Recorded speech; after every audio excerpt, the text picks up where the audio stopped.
Minister, people before profit want to welcome the publishing of this survey. 21 years ago, in 2002, what's known as a SAVI report, the Sexual Abuse and Violence Report, was completed, but unfortunately the government have been very slow, successive governments have been very slow to provide the funding and the resources necessary for the desperately needed recommendations in SAVI. And despite the claims or perceptions that we have progressed in this society or somehow become more liberal or progressive on these issues, there remains a very deep-seated, very deep-rooted crisis with gender and sexually based violence, mainly against women, against children and against the most vulnerable in our society. So no real progress has been made on eliminating that violence and that sexual abuse, and this survey really confirms that. Today, the CSO find that 52% of women have experienced sexual violence in their lifetime. 21 years ago, SAVI found that 42% of women reported experienced sexual abuse or assault in their lifetime. SAVI's study on abuse and attacks by strangers in 2002 again showed that strangers were in the minority of the perpetrators, and over 80% of children were abused by those known to them. That is quite shocking, and almost 1/4 of perpetrators of sexual violence against women as adults were intimate partners or ex-partners. And I want to pick these stats out for a reason, and that is to highlight that sexual and gender-based violence remains endemic in this society, and that the prevalence of it is very, very deep-seated. And threats and danger to women, children and other vulnerable people remains overwhelmingly from those known to them, from family, partners, ex-partners and others. And for those victims, the chief issue is what supports are available to get them out of that situation, and what concrete supports do the state have in place: a physical place, a safe place, an alternative home that can be accessed to give them safety and receive the supports they need, or indeed to allow them to remain in their own home and the perpetrator to be removed. We've been promised a doubling of refuge spaces within the timeframe of the current government plan. And it's worth noting that even if this were delivered, it would not meet the Istanbul Convention targets for refuge spaces. Minister McEntee told this Dáil last year that the strategy would aim to meet only the minimum standard obligation for shelter spaces. And I think that's a sad level of ambition by the government, when Ireland clearly needs an additional 500 spaces.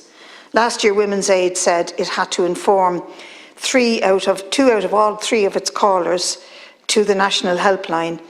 No space available, can't do anything for you. 2 out of 3 of all their callers. Saoirse, the domestic violence services, found that in 2020 they were unable to provide refuge accommodation to a staggering 78% of requests that they received. So I think we have to be clear.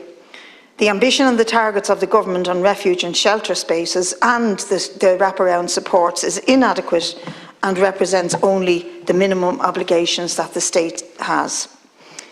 There's 2 other issues I want to reference here while I have the chance.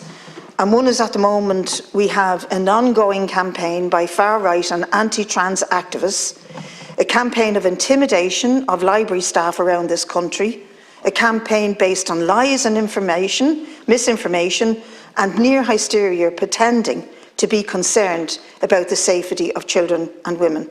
We should all be concerned about the safety of children and women and the level of threat of sexual violence and intimidation. But unlike the myth spread by those harassing librarians, the survey does show us 2 very interesting things.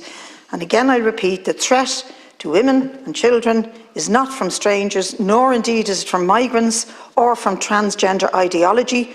The real threat is literally much closer to home. And the one thing that we could equip children and young people with to fight against this is genuine, non-ethos-based sex education and consent training. And the same bigots that tour our libraries want to keep children and young people in the dark and in ignorance.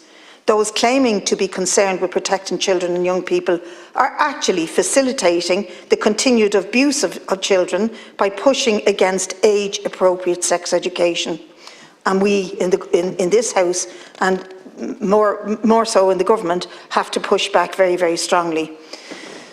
Lastly, in light of recent events and the targeting of asylum seekers and migrants, it's worth reflecting on this contradiction or this exposure in the survey again.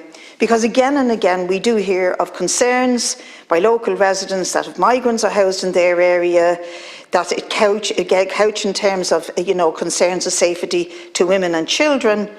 But this is spread by far-right activists and fascists to create a myth and hysteria that women must be protected from foreign men or men of colour.